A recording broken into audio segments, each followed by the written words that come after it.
आत्मा वंदन, राधे राधे सभी ध्यानियों का स्वागत है। इस शाम के सत्र में ध्यान सागर अपने ग्रुप पे जूम से जुड़ने वाले और यूट्यूब से जुड़ने वाले सभी ध्यानियों का स्वागत है। जैसे कि हम अभी कार्तिक महात्म्य चल रहा है, महा चल रहा है, इसलिए कार्तिक महात्म्य का स्वाध्याय कर रहे हैं। हम लोग एक आधा घंटे का ध्यान करेंगे, उसके बाद हम स्वाध्याय करेंगे।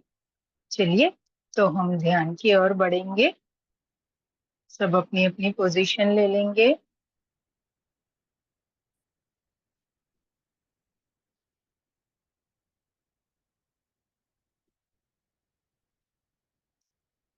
जो आलती पालती मार सकते हैं वो आलती पालती मारेंगे, और जो ऊपर बैठे हैं अपने पैरों को क्रॉस करेंगे। अपने हाथों की उंगलियों को आपस में फंसाकर अपने गोद में रखेंगे और प्यार से सुंदर सी अपनी कोमल सी आंखों को बंद करेंगे।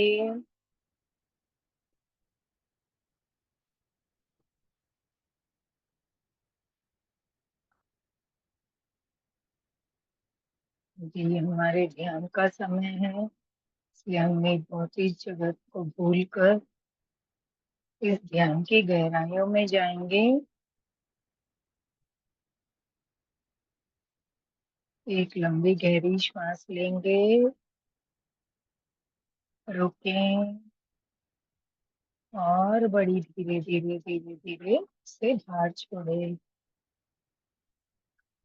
दोबारा एक लंबी गहरी श्वास लेंगे,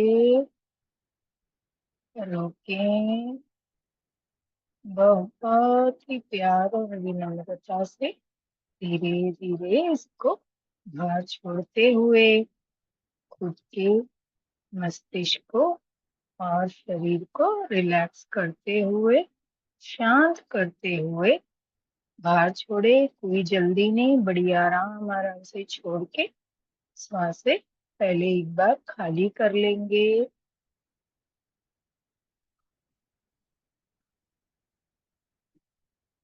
और जब शांत हो गया है अपना मस्तिष्क, शरीर का एक एक अंग, अब हम श्वासों को ध्यान देंगे। आने वाली श्वासें और जाने वाली श्वासें, इनके साथ एक होना है। हमें कोई श्वास लेनी छोड़नी नहीं दोस्तों, केवल और केवल अपनी जो श्वासें चल रही है ना प्राकृतिक, उस पे ध्यान देना है कि वो कैसे आ रही है और कैसे जा रही है। इसे ध्यान देते देते अब ध्यान की गहराई में जाएंगे। ओम श्री गणेशाय नमः। ओम श्री विष्णवे नमः। ओम श्री महालक्ष्मी नमः। हम पहले श्री विघ्नहर्ता गणपति बप्पा का आवाहन करेंगे। उनके साथ विष्णु जी, लक्ष्मी जी, शिव जी, पार्वती जी, सभी देवी देवता, पितामह हमारे प्यारे ब्रह्मश्री पत्री जी, माँ अवतार बाबा जी, सभी गुरु ऋषि मुनि, अपने अपने गुरु माता पिता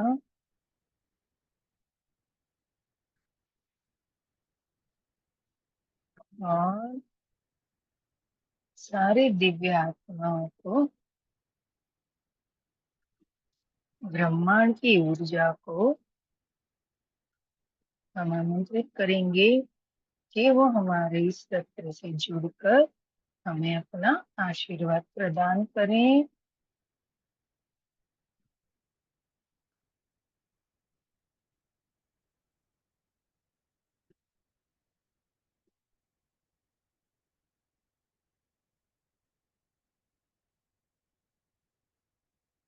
और अपनी ऊर्जा और ज्ञान ज्ञान हमारे में भरे।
विष्णु जी और लक्ष्मी जी, सारी देवी देवता, सारे ऋषिगण सभी हमारे साथ जुड़ चुके हैं। हमारे इस ध्यान में श्वासों पे ध्यान। कोई अपनी आंखें नहीं खोलेगा, जो कुछ हो रहा है होने दीजिए। विचार आ रहे हैं तो आने दीजिए, उसके साथ उलझिए नहीं। विचार आए उसे बाजू रखकर हमारे श्वासों पे ध्यान। एक एक श्वास के साथ ध्यान के गहराई में उतर।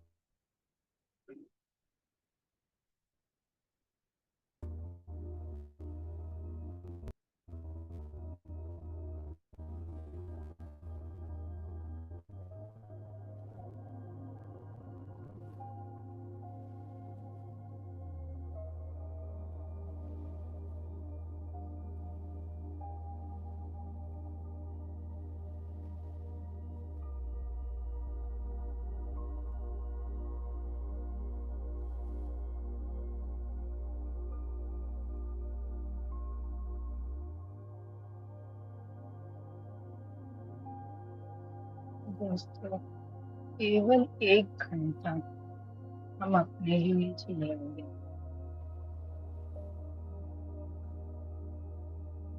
इस दुनिया को भुलाकर केवल अपनी दुनिया का अनुसरण करेंगे। अपने खुद के भीतर की दुनिया में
एक प्यारी सी मुस्कुराहट अपने चेहरे पे हमेशा रखना है बस।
जल्दी अपनी आंखें नहीं खोलिएगा दोस्तों। अपनी प्राकृतिक सांस को फैलाएं।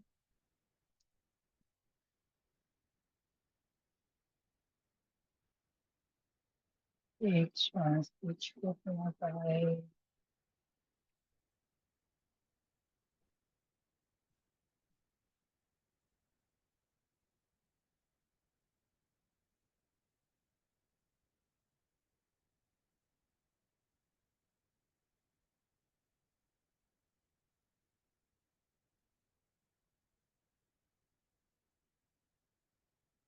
हमारे आसपास जो दिव्य शक्तियों को हमने नियंत्रित किया है, इनकी ऊर्जाओं को महसूस करिए।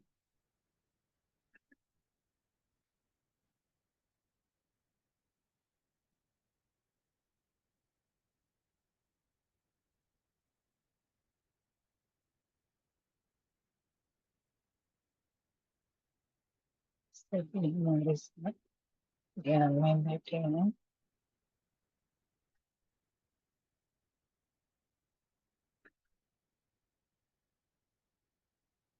देखिए, ऊर्जा के कारण हमारा शरीर अपने आप हिल डुल रहा है।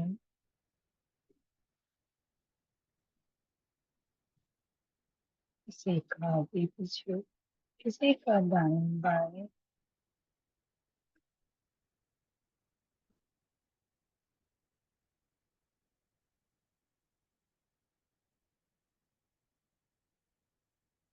जो भी हो रहा है हमें चाहिए।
ठीक है, 5 मिनट दोस्तों।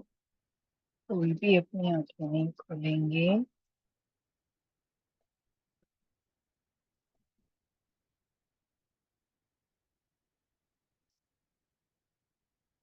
इन श्वासों के बाद बने रहेंगे।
आखिरी के 2 मिनट और दोस्तों।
आखिरी का 1 मिनट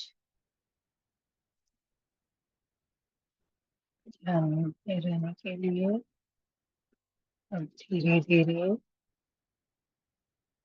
हम अपने इस भौतिक शरीर को महसूस करेंगे।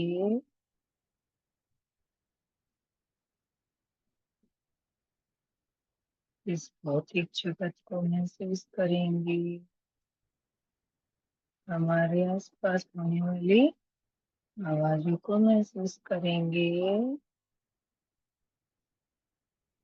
मास्टर्स, अब हम अपने पैरों की उंगलियों को हिलाएंगे। पैरों को हिलाएंगे और अपना नाक खोलेंगे। हाथों की उंगलियों को हिलाएंगे। हाथों को हिलाएंगे और उसका भी नाक खोलेंगे। अपने दोनों हाथों की हथेलियों को अपनी आंखों पर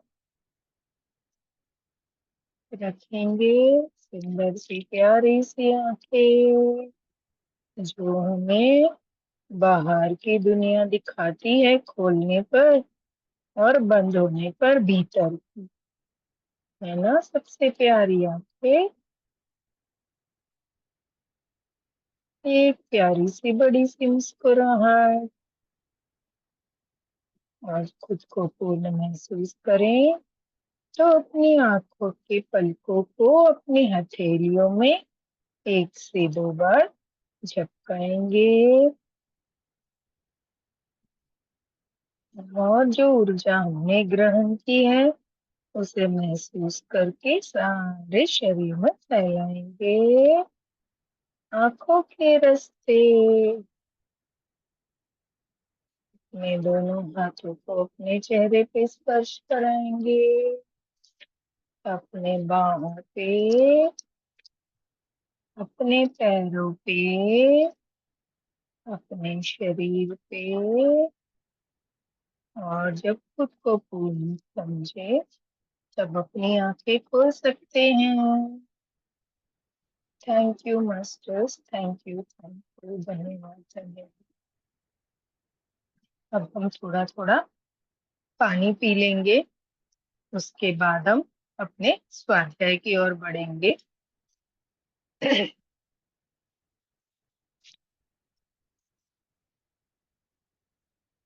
पानी पीना जरूरी है, थोड़ा पानी पी लीजिए।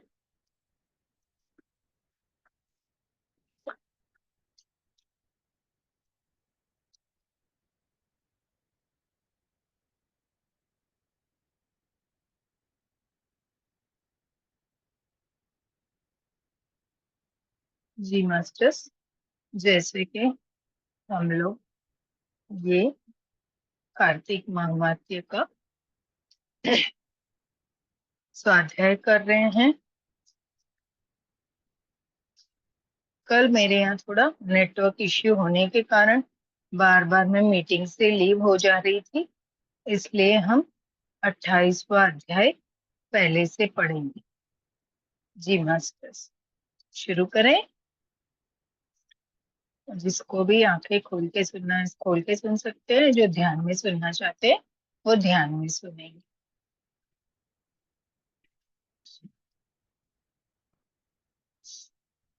28वां अध्याय।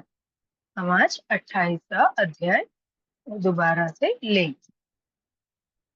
धर्मदत्त ने पूछा, हे देवगण, जय और विजय ने अपने पूर्व जन्म में ऐसा कौन सा पुण्य किया था जिससे भगवान विष्णु का रूप धारण करके वो उनके द्वारपाल हुए।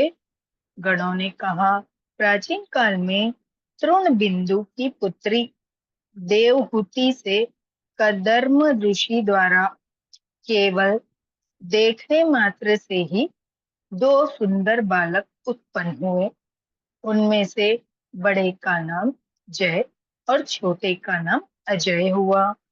बाद में देवहूति के गर्भ से कपिल देव जी भी हुए। जय और विजय दोनों ही भगवान विष्णु के बड़े भक्त और धर्मात्मा थे। दोनों ही नित्य प्रति अष्टाक्षर मंत्र का जाप करते थे और भगवान विष्णु का व्रत करते थे। भगवान भी इन दोनों भाइयों पर अत्यंत प्रसन्न थे और नित्य पूजा के समय इनको साक्षात दर्शन दिया करते थे। अभी धर्मदत्त ने पूछा किससे, जो देवगण आए थे ना, उसको ले वो उनको लेने राक्षसी को, उनके साथ देवदत्त धर्मदत्त का वार्तालाप हो रहा है, हम ये जानते हैं। अभी ये जानना चाहते हैं इनसे कि भगवान विष्णु के जो द्वारपाल हुए, वो जिनका नाम जय और अजय था, वो कैसे हुआ। तो उन्होंने बोला कि प्राचीन काल में तृण तृण बिंदु की पुत्री देहूति के कदर्म ऋषि के द्वारा केवल अपने नयनों से देखने मात्र से एक सुंदर बालक उत्पन्न हो गया और उसमें से दो बालक उत्पन्न हुए और एक का नाम जय और एक का नाम अजय रखा गया। उनके ही गर्भ से कपिल मुनि का भी जन्म हुआ। वो बोले कि वो दोनों बालक इतने भक्ति भाव के थे, विष्णु भगवान के इतने भक्त थे कि वो है ना पूरे दिन उनका अष्टाक्षर मंत्र से जाप करते थे और व्रत भी करते थे और उन पे भगवान की इतनी अत्यंत प्रसन्नता थी कि नित्य जब भी वो दोनों पूजा करते थे ना, तो विष्णु भगवान आकर साक्षात उन्हें दर्शन दिया करते थे। एक समय राजा के निमंत्रण पर देवर्षि नारद गणों सहित राजा के यज्ञ में पधारे। उस यज्ञ में जय ने ब्रह्मा और अजय ने पुरोहित बनकर यज्ञ को संपूर्ण करवाया। यज्ञ की विधि पूर्वक समाप्ति हुई। मरुत राजा ने जय और अजय को बहुत सा धन दिया।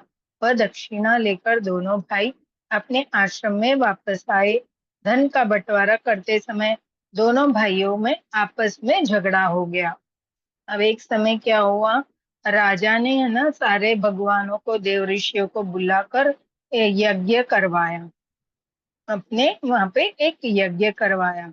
यज्ञ में क्या किया, ये ब्राह्मण पुत्र थे, इसलिए एक ब्रह्मा के रूप में और अजय ने पुरोहित के रूप में राजा का यज्ञ संपन्न करवाया। विधि पूर्वक सारी समाप्ति हुई। अभी जैसे आपको पता है कि जैसे राजा के यहाँ विधि समाप्त हुई तो राजा ने उनको बहुत सारा दक्षिणा दिया और अपने घर से विदाई किया। दोनों भाई अपना दक्षिणा लेकर आश्रम में वापस आते हैं और वहां पे अपने जो दक्षिणा मिली है उस धन का बंटवारा कर रहे हैं। बंटवारा करते करते वो दोनों में आपस में झगड़ा हो जाता है। जय ने अजय से कहा कि धन के दो बराबर भाग होने चाहिए। अजय ने कहा नहीं, जितना धन जिसको मिला है उतना धन उसका ही है। तब जय ने क्रोध में भर के अजय को श्राप दिया। अभी जय ने क्या किया, अजय को बुला के चलो अपन लेके आए धन, इसका है ना बराबर से हम बंटवारा करेंगे। तो अजय इसको मानने को तैयार नहीं हुआ और वो कहने लगा कि जिसको जितना धन दिया गया है ना, बस इतना उतना ही धन हम अपने आप से रखेंगे और जिसको मिला है उतना ही उसका है। तो अजय जय को क्रोध में भरकर अजय को श्राप दे दिया। जय ने अजय को क्रोध में आकर श्राप दे दिया कि तुम धन लेकर नहीं देना चाहते हो, इसलिए तुम ग्राह हो जाओ। अजय ने जय का दिया हुआ श्राप स्वीकार कर लिया और जय को भी श्राप दे दिया। तू अभिमानी है, इसलिए तू हाथी हो जा। दोनों भाइयों ने एक दूसरे को श्राप दे दिया और जब नियम पूर्वक दोनों ही पूजा के समय भगवान उनको दर्शन देने के लिए आए तो दोनों ने भगवान से श्राप मोचन का उपाय पूछा। दोनों ने प्रभु से कहा। अब इन्होंने गुस्से में आके भाइयों ने एक दूसरे को श्राप तो दे दिया, पर जब जैसे उनकी पूजा में साक्षात विष्णु भगवान उनको दर्शन देने आए, तब उन्होंने अपने अपने श्राप का मुक्ति का उपाय विष्णु भगवान से पूछा। हे देव, हम दोनों आपके भक्त हैं, मगर हम हाथी की योनि में कैसे होंगे? हे कृपा सागर, श्राप से हमारा उद्धार कीजिए। भगवान विष्णु ने कहा, मेरे भक्तों की वाणी भी कभी असत्य नहीं होती। बाप रे! अभी ये लोग अपने शाप का विमोचन पूछ रहे थे भगवान विष्णु से।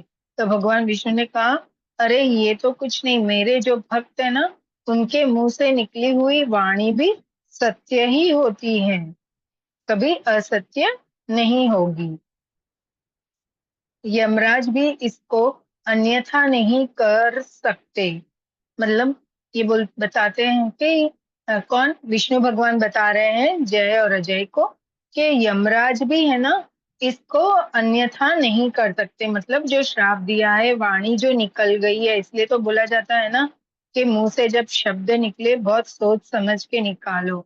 एक बार तीर कमान से और शब्द मुंह से निकल गए, वो वापस नहीं आते हैं। पूर्व काल में मुझे भक्तराज प्रहलाद के कहने पर स्तंभ से प्रकट होना पड़ा था। देखिए, बोलते मेरे भक्त की वाणी भी कभी भी असफल नहीं होती। ये हम सभी को मालूम है। प्रहलाद की कथा के जब हिरण्यकश्यप ने प्रहलाद से पूछा, क्या तुम्हारे भगवान इस स्तंभ में भी है? तो प्रहलाद ने कहा, क्यों नहीं, वो तो स्तंभ में क्या कण कण में है। तो उन्हें स्तंभ से पैदा होना पड़ा था। क्यों? हिरण्यकश्यप ने गदा लेकर उस स्तंभ को तोड़ना शुरू किया और प्रहलाद जी ने कह दिया कि ये स्तंभ में भी मेरे विष्णु भगवान का वास है, तो उन्हें उधर से प्रकट होना पड़ा। और राजा अम्बरीश के कहने पर 10 अवतार भी लेने पड़े। अभी पहले तो प्रहलाद के कहने से देखो मैं स्तंभ से निकला, अभी राजा अम्बरीश के कहने पर मुझे 10 अवतार भी लेने पड़े। अतएव तुम दोनों अपने श्रापों को भोग कर फिर मेरे लोक को प्राप्त होगे। इसलिए अब तुमने श्राप दे दिया, ये तो मिथ्या नहीं जाएगा, तो अभी आप दोनों को ये श्रापों को भोगना होगा, उसके बाद आप मेरे लोक में आना। इतना कहकर भगवान विष्णु अंतर्धान हो गए। गणों ने कहा, तब वह दोनों गंडकी नदी के किनारे मगर और हाथी हुए। देखो, ग्राह मतलब मगर। तो अभी इन भगवान विष्णु तो ये सब बता के अंतर्धान हो गए। अब ये दोनों गंडकी नदी, कहाँ है गंडकी नदी? पशुपतिनाथ नेपाल, वहां की ये नदी है, इसका नाम है गंडकी। तो उस गंडकी नदी में एक मगर और एक हाथी बनकर रहने लगे। जाति स्मरण रहने के कारण इस योनि में भी वे भगवान विष्णु का व्रत नियम पूर्वक किया करते थे। उन्हें अपने जात की का स्मरण रहा उस समय भी। क्यों? वो भगवान विष्णु के भक्त थे, उन्होंने अनजाने में एक दूसरे को श्राप दे दिया था। अभी वो मिथ्या नहीं हो सकता था, इसलिए उनको योनियों में आना पड़ा, मगर उनकी ज्ञाति वहां से विलुप्त नहीं हुई थी। इसलिए वो अभी इस योनि में भी पड़े हैं जहाँ पे एक मगर और हाथी, वहां पर भी भगवान विष्णु के नियम पूर्वक, जैसे मनुष्य रूप में व्रत और नियम पालते थे पूजा पाठ का, उसी तरह वो यहाँ इस योनि में भी करने लगे। एक दिन कार्तिक की पूर्णमासी को वह हाथी स्नान के लिए गंडकी नदी में गया। तब पीछे जन्म का श्राप स्मरण करके मगर ने हाथी पकड़ लिया। अभी ये गजेंद्र मोक्ष वाली कथा है, ये हमें सब पता है, लेकिन हमें ये नहीं मालूम था कि गजेंद्र कौन और मगर क्यों ये दोनों ऐसे एक दूसरे का हाथी ने मगर ने हाथी का पैर पकड़ा था। तो ये बता रहे हैं कि एक बार पूर्णमासी थी कार्तिक मास की, तब हाथी स्नान करने गंडकी नदी में गया। तब पिछले जन्म का श्राप स्मरण करके, मतलब उसके भाई ने पिछले जन्म का श्राप स्मरण करके उसने उनको बोला था कि ना तू मगर बन जा, इसलिए वो मगर बन के जाकर उस हाथी का पैर पकड़ लिया। मगर के पकड़े हुए हाथी ने भी भगवान विष्णु का स्मरण किया। अब वो तो दिन भर भगवान विष्णु के स्मरण किया ही करते थे। तो जब वो मगर ने उसका हाथी का पैर पकड़ लिया गजेंद्र में, तब विष्णु भगवान का स्मरण किया। फिर क्या था तुरंत ही शंख चक्र गदा पद्मधारी भगवान ने अपने सुदर्शन चक्र द्वारा उन दोनों मगर और हाथी का उद्धार किया और उन दोनों को अपने जैसा रूप देकर भगवान उन्हें वैकुंठ में ले गए। उसी दिन से उस स्थान का नाम हरि क्षेत्र प्रसिद्ध हुआ। देखिए, अभी ये गजेंद्र मोक्ष की कथा हम सभी को पता है ना, तो वो उसी का है। जैसे ही वो हाथी को का पैर मगरमच्छ ने पकड़ा, उस हाथी ने विष्णु भगवान का स्मरण किया। विष्णु भगवान अपने भक्तों के लिए दौड़े चले आते हैं। वो तुरंत ही शंख चक्र गदा पद्मधारी भगवान अपने सुदर्शन चक्र द्वारा दोनों हाथी और मगर का उद्धार कर दिया और दोनों को अपने जैसा दिव्य वेश, मतलब इस योनि से उनको मुक्ति मिल गई और उद्धार करके अपने रूप जैसा बनाकर उनको वैकुंठ ले गए। इसीलिए उस क्षेत्र का नाम, जहाँ पे गजेंद्र मोक्ष हुआ था, उसका नाम हरि क्षेत्र प्रसिद्ध हुआ है। चक्र के आघात से वहां के पत्थरों में भी चिन्ह बने हुए हैं। वह दोनों भी जय और अजय के नाम से आज तक संसार में प्रसिद्ध है। हे विप्र, अपने भगवान विष्णु के द्वारपालों से, आप लोगों को मालूम है ना, ये शालिग्राम जो है, शालिग्राम जी, ये गंडकी नदी में से मिलते हैं। वो पूरे अखे नहीं होते हैं, वो दो भाग में रहते हैं, उनको लाके करना पड़ता है। तो शायद से ये जय और अजय ही हो। आगे शायद आए पढ़ते हैं हम। हे विप्र, अपने भगवान विष्णु के द्वारपालों के संबंध में जो प्रश्न किया था, उसका विस्तृत उत्तर मैंने दे दिया है। इसलिए हे द्विज, तुम की ईर्ष्या और द्वेष को त्याग कर नित्य भगवान विष्णु का व्रत करो। अभी ये भी कैसे राजा के साथ इनका भी चल रहा था, विष्णु शर्मा जी का, देवव्रत का। तो वो बोले कि तुम भी अपना ईर्ष्या सब कुछ छोड़कर भगवान विष्णु का स्मरण करते रहो। जगत के प्रत्येक जीव को समदृष्टि से देखो। तुला, मकर और मेष की संक्रांति में नित्य प्रातः स्नान किया करो। एकादशी व्रत किया करो। तुलसी वन की रक्षा किया करो। गौ, ब्राह्मण, वैष्णव की सेवा के लिए हर समय तैयार रहा करो। व्रत करने वाले को मसूर, कांची, बैगन के साग का कदापि प्रयोग नहीं करना चाहिए। ये बता रहे हैं कि है ना, आप भी है ना ऐसे व्रत नियम पाला करो कि मकर, तुला और मेष, जब संक्रांति, इनमें संक्रांति पड़ती है, उस दिन प्रातः स्नान किया करो। एकादशी का व्रत करो। तुलसी जी की सेवा करो। गौ की, ब्राह्मणों की, वैष्णवों की सेवा करो। व्रत करने वालों की सेवा करो। पर व्रत करने वालों को मसूर की दाल, कांची मतलब बैंगन का साग, ये कदापि प्रयोग नहीं करना चाहिए। हे धर्मदत्त, ऐसा करने पर तुम शरीर त्याग के पश्चात हम लोगों के समान गति पाओगे।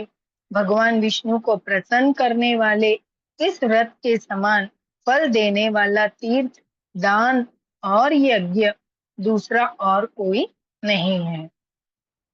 अब वह गण देवदत्त धर्मदत्त को यह बता रहे हैं कि ऐसा तुम अगर करोगे जैसे कि बताया गया है, तो आप जब ये शरीर त्याग करके वैकुंठ लोक जाओगे, तब हमारे जैसे गति पाओगे, मतलब आपका मोक्ष हो जाएगा और आप भी है ना, या तो ऐसे द्वारपाल बन जाओगे या भगवान की सेवा करोगे।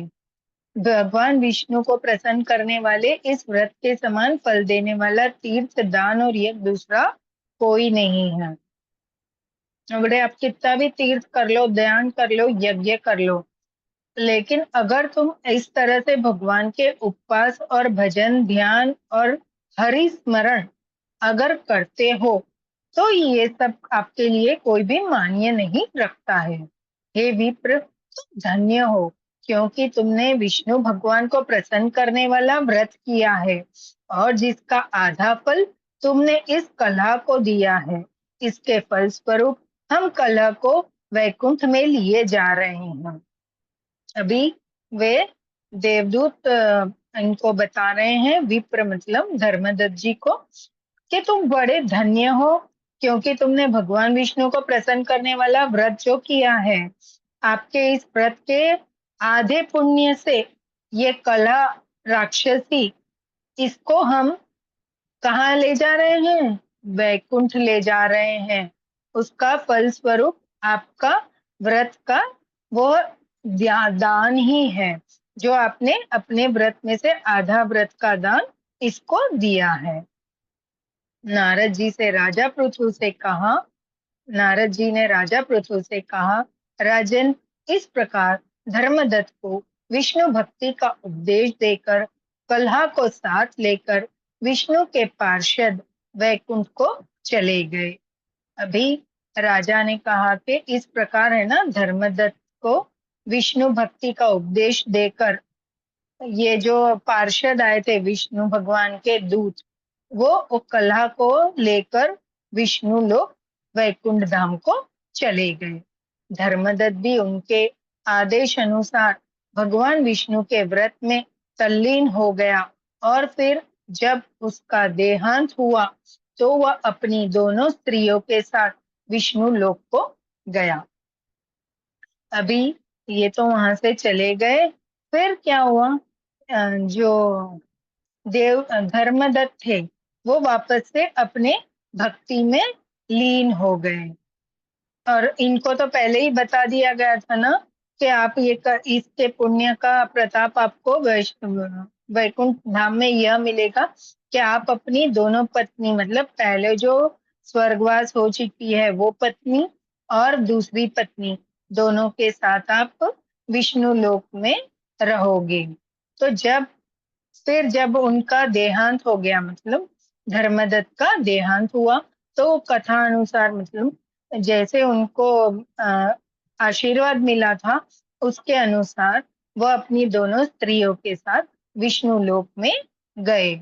हे राजन, जो कोई भी प्राचीन काल के इस इतिहास को सुनता है और सुनाता है, वह अंत में विष्णु लोक को ही प्राप्त होता है। अभी ये राजा को बता रहे हैं कि हे राजन, ये जो प्राचीन काल की कार्तिक महात्म्य की कथा है, इसको जो कोई भी सुनता है या किसी को सुनाता है, वह अंत में विष्णु लोक को ही प्राप्त होता है। क्यों? क्योंकि आप सब जानते हैं ना, विष्णु भगवान के प्रिय होता है कार्तिक मास, और वो उनके ही नाम का है। इसीलिए अगर इस मास में हम इसका स्वाध्याय कर रहे हैं, तो पहले तो उनकी बड़ी हमारे पे कृपा है। ये जान लीजिए कि आप इस समय में आकर बैठकर ये सुन पा रहे हैं, जो भी सुन पा रहे हैं, है ना? तो वो बोलते हैं कि जो भी ये करेगा वो अंत में विष्णु लोक को ही प्राप्त होगा। देखिए, हमें अपना अगला जन्म भी बता दिया गया है कि अगर हम इस स्वाध्याय को करेंगे कार्तिक माह में, तो सुनेंगे या सुनाएंगे तो भी हम विष्णु लोक को ही प्राप्त होंगे, है ना? अभी दूसरा बहुत बड़ा है, तो आज वो आधा ही होगा। कल ही आधा किया, बार बार आधा करना अच्छा नहीं होता है। तो हम ये 29वां अध्याय कर लेंगे। हम अपनी वाणी को यहीं पे विराम देते हैं। किसी को कोई प्रश्न हो तो पूछ सकते हैं। आज छठ की भी बड़ी पूजा है, जहाँ पर सारी नदियों में दीपदान किए जाते हैं, और कार्तिक महात्म्य में सबसे बड़ा महत्व दीपदान का ही बताया गया है। इसीलिए हम ये दीपावली भी मनाते हैं। दीपावली का अर्थ भी तो वही है ना, हम दीपों को जलाते हैं, इसको दीपदान ही कहते हैं। तो जलाशय में जितना हो सके कार्तिक मास में मंदिर में या जलाशय में अपना एक दीपदान करते रहिए। कुछ नहीं, कहीं जा नहीं सकते तो अपने मंदिर में विष्णु भगवान, लक्ष्मी भगवान के नाम से आप एक दीप जरूर करिए, है ना? ठीक है दोस्तों, कोई मास्टर्स कुछ पूछना चाहते हैं तो आप पूछ सकते हैं, क्योंकि काफी दिन से मेरा गला खराब होने की वजह से मैंने सबको लिख के रखने के लिए बोला था कि किसी का भी कोई प्रश्न होगा तो मैं जब ठीक होगी तब दूंगी। तो आप किसी को कुछ पूछना है तो आप अपना वीडियो ऑन कर सकते हैं और पूछ सकते हैं, वरना आप वीडियो बंद करके भी पूछ सकते हैं, या आप कोई अनुभव शेयर करना चाहते हैं तो वो भी कर सकते हैं।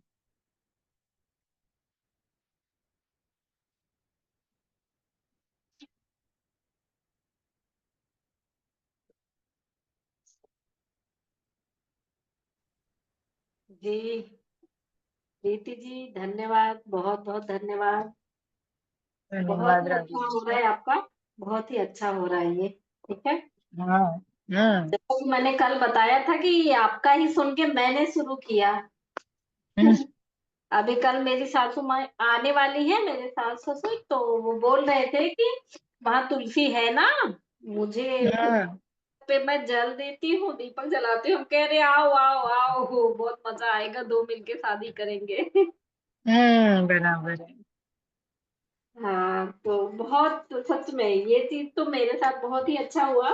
और मैं पहले से हम्म, करती थी, कभी कभी करती थी, ये तो ध्यान और योग में जब बहुत ज्यादा हो गया तो टाइम नहीं मिलता था, तो मुझे लगा कि मुझे भी लगता था कि हाँ यही तो यही तो पूजा है, पूजा तो ये भी है। हम्म, हाँ वाकई में है। हम्म, लेकिन हाँ हम्म, कुछ चीजें थोड़ी अलग होती हैं, पूजा करने से, दीपक जलाने से, जल देने से। तुलसी माँ में हम्म, मैं आंवला में भी जल देने लगी, मेरे पास एक ब्रह्म वाटिका है, उसमें भी देने हम्म, लगी ना, तो वो एक अलग सी फीलिंग्स होती है, उसका एक अलग जी, फीलिंग होता है, मैंने जी, देखा है।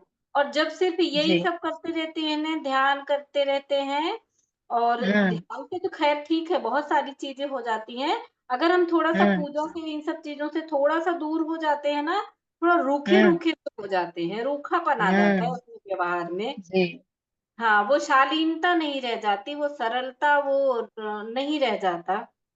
जी। वो मैंने देखा इसमें भी है। तो यही इसमें भी तो यही बताया है ना कि दान पुण्य यज्ञ तीर्थ इसका है महत्व, पर इससे हुँ, भी ज्यादा महत्व आपकी भक्ति और ध्यान का है। मतलब हाँ, ध्यान मतलब क्या है, भगवान से एक होना है ना, बस सब कुछ भूल के उनमें तल्लीन होना है, वही तो ध्यान है। हाँ, हाँ, हाँ, बिल्कुल। लेकिन ये बस। सब भी अगर करते रहे, उसके साथ ध्यान और योग हम्म, योग सब करते रहे ना, तो एक जो अपने अंदर रूखापन सा व्यवहार आता है ना, वो नहीं हम्म, आता। एक हम्म, एक अलग सा होता है, तो वो चीजें हम्म, भी नहीं होती और बड़ा अच्छा सा रहता है सब कुछ।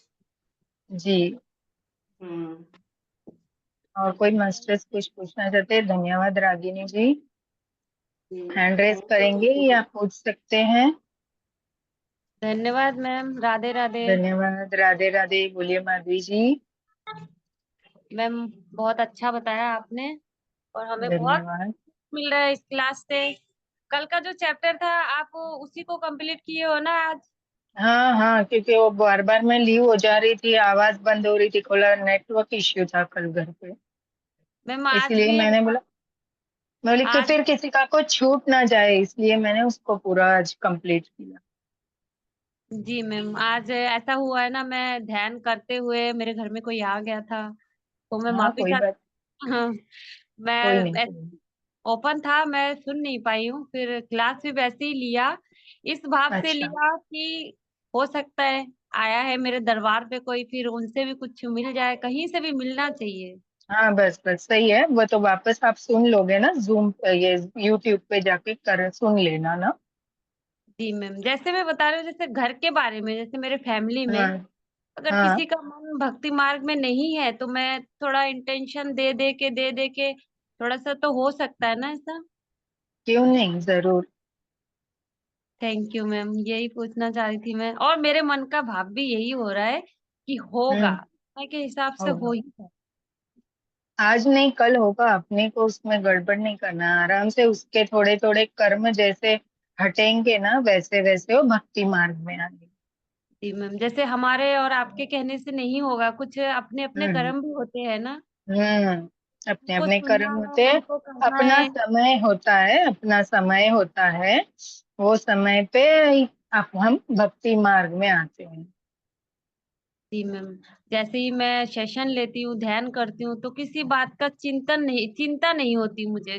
जैसे कि हम्म आपको बताया था पूजा करने के लिए, तो 16-17 दिन हो ही गया है, लेकिन मेरे मन हम्म से इतना आवाज नहीं आया कि मैं मंदिर में जाऊं। तो मैं अपने हम्म हस्बैंड से पूछ रही थी अभी कि मतलब हम्म रात के बाद जो रोटी करवाते हैं तभी शुद्धिकरण हम्म होता है हमारे में। तो मैंने हम्म कहा है, कह रहे कि संडे को है। मैंने कहा इसीलिए मेरा मन अभी मंदिर पे नहीं गया है शायद, हम्म। कि उसी दिन जाना है। जी जी मैम। जी, बहुत और बहुत धन्यवाद मेरा माधवी बेटा जी। है शिवम, वो 11 साल का अच्छा। है। पता है जी। आपको, वो अनिरुद्ध महाराज का पाठ सुनता है, सुबह में चलाती हूँ तो अच्छा। मतलब मैं सोचती हूँ कि गुरु कोई भी हो सकता है। कल हाँ। रात को ऐसी बातें किया है ना उसने, तो मुझे लगा कि मैं तो बड़े बड़े मास्टरों से मिलके मुझे ज्ञान मिलता है, लेकिन इसको कहाँ से मिल रहा है ये। हम्म पूछा तो कह रही कि मम्मी आप ये भागवत चलाती हो ना, तो मैंने उसमें से सुना है, महाराज जी कहते हैं ये सब बातें। अच्छा। अभी मेरे पास है, ये बैठा हुआ है, मैंने कहा आजा यहाँ बैठ जा, ये मैडम बात कर रही है, अच्छा। थोड़ा सा सुन ले। जी जी जी जी। मैम आप देखिए, पूछिए गुरु ये गुरु का क्या है ना माधवी जी, के जैसे दत्त गुरु है, जी। उनके 24 गुरु थे। उसकी भी हमने स्वाध्याय किया हुआ है पहले, इसी चैनल पे 2 बार में 24 गुरु का हमने 12-12 गुरु को लेकर बताया है। उन्होंने हर एक चीज से कुछ ना कुछ गुण सीखा। वो बोलते हैं कीड़ी से लेकर एक एक, जिससे भी हम छोटा भी कुछ सीखते हैं तो उसको गुरु ही मानो। ऐसा नहीं है कि एक को ही गुरु मानो।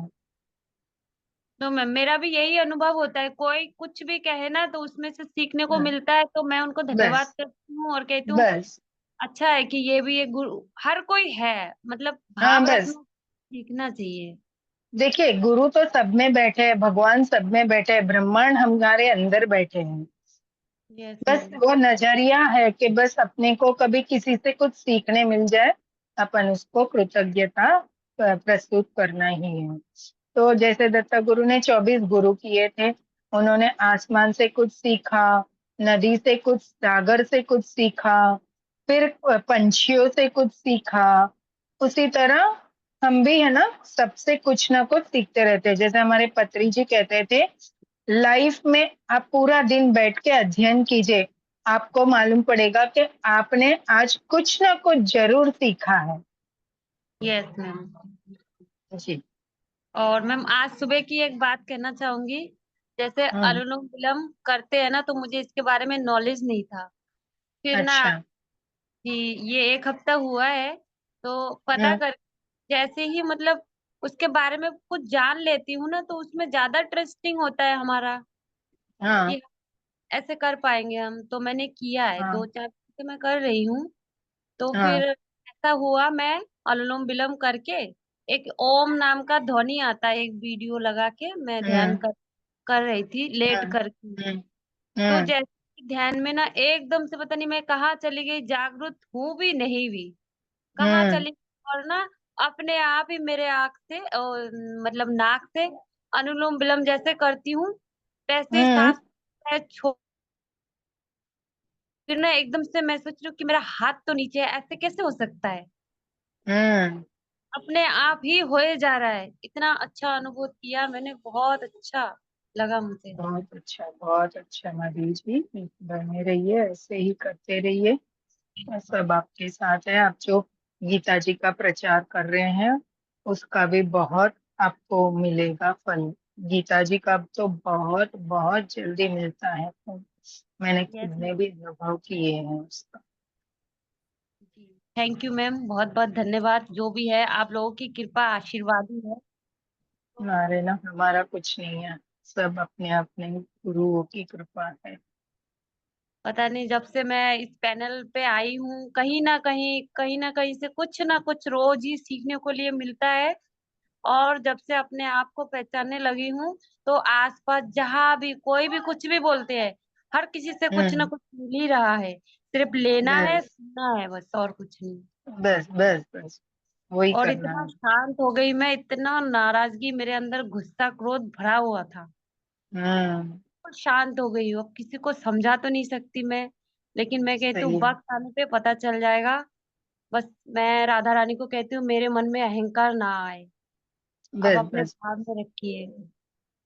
जो ना समझे उसको समझाने का कोई फायदा नहीं होता, उसको उसका समय समझा दे। यस हमारा मैम, उनके लिए मैं इंटेंशन डालती हूँ कि राधा रानी इनको भी बुद्धि दीजिए, भक्ति भाव दीजिए। मैं तो, मेरे जरिए तो होगा नहीं, आप ही कुछ कर सकते हैं, क्योंकि मेरे से होता तो कोई ऐसा भी है, उनको इतना समझाओ, वो समझेंगे ही नहीं। तो अभी मैं हम्म। सीधा उनसे संपर्क कर लेती हूँ और छोड़ देती हूँ। बस अपना काम है, एक बार बात कर लो फिर छोड़ दो उनको उनके हाल पे। जब समय आएगा सब कुछ हो जाएगा। यस मैम, बस और कुछ नहीं बोलना है, और किसी को भी शेयरिंग करनी होगी। थैंक यू, बहुत और बहुत कहाँ धन्यवाद। गया आपका लड़का? बात करना चाह रहा था, गया? मैम शिवम, ये ना कल रात को पता है ये ऐसा गाना गा रहा है, गाओ बेटा एक बार। पता नहीं किस रूप में आके नारायण मिल जाएंगे, निर्मल मल के दर्पण में वर राम के दर्शन पाएंगे। इसने ऐसा गाना बहुत गाया ना सुंदर। मैम, तो मैंने कहा हम्म। निर्मल मन क्या होता है बेटा? तो कह रहे हम्म। साफ। अब मैं कह रही हूँ साफ मन किसे बोलते हैं? कह रहे जिस मन हम्म। में भगवान रहता है। ऐसा बोला हम्म। है इसने। मैंने कहा इसको कैसे अनुभव हो गया, ये रोज पाठ बहुत सुनता अच्छे, है। बहुत अच्छे बेटा। इसी तरह रखे रहो। और ये गाना नहीं, इसको भजन बोलो, है ना? Yes ma'am. और एक इसके बारे में बताना चाह रही हूँ मैम, आपको पता है ये मेरा बेटा ना, जब मेरे पेट में आया, इससे पहले 2 साल से पहले ही मैंने कहा मेरे घर में मेरा बेटा ही, मेरे को बेटे के रूप में एक भगवान आएगा और इसका नाम मैं रखूंगी शिवम। तो ये मतलब वाह। वो 2 साल पहले का नाम है इसका, और किसी ने इसका नाम हटाया नहीं, ऐसी है। वाह। बहुत अच्छे, बहुत और ये अच्छा। बहुत अच्छा है, काम मेरा सब कुछ सुनता है, मानता भी है। कहीं पे भी भजन अच्छा, कीर्तन हो जाए ना मैम, तो वहां चला जाता है, ये सेवा करता है वहां जाके। चलो बहुत अच्छा है। ठीक है मैम, बस ठीक है। मैम। धन्यवाद माधवी जी, बहुत थैंक यू बहुत मैम। धन्यवाद। थैंक यू बेटा शिवम, ऐसे आते रहना हाँ चैनल पे भी। जी मैम। जी बेटा। और ध्यान करना है आपको भी, है ना? हाँ मैम, ये ना शुरू में किया था, अब नहीं करता है ये। नहीं बेटा, ध्यान तो करना ही है, तभी और भक्त बनोगे ना आप। भगवान जी मिलेंगे ना आपको ध्यान में फिर, मैम। है ना? Thank you. करोगे ना? यस आज से मैम। करना शुरू करो, है ना? जी मैम। जी मैम। जी। चलिए, और किसी को कुछ शेयरिंग है? मास्टर्स, कोई कुछ शेयर करना चाहता है? आप सभी का बहुत बहुत धन्यवाद इस जूम और यूट्यूब के साथ मेरे साथ जुड़ने के लिए। मैं अपनी टीम और जूम, यूट्यूब सभी का धन्यवाद करती हूँ कि आप सबने मुझे इस मंच पे आने का अवसर दिया। Thank you, thank you, thank you, धन्यवाद, धन्यवाद। Thank you, thank you, thank you ma'am, बहुत धन्यवाद। रात के 9 बजे के इसमें आप सभी को जुड़ना है। क्या है आज 9 बजे वाले में? आज 9 बजे रश्मि मैम का होगा, माता देवकी जी का संदेश सुनाएगी वो। तो आप सभी से मेरा अनुरोध है कि आप सभी जुड़ के इस संदेश को भी जरूर सुनिए। चलिए, अभी हम लीव करते हैं, कल दोबारा मिलेंगे। धन्यवाद सभी का। Thank you ma'am. Thank you.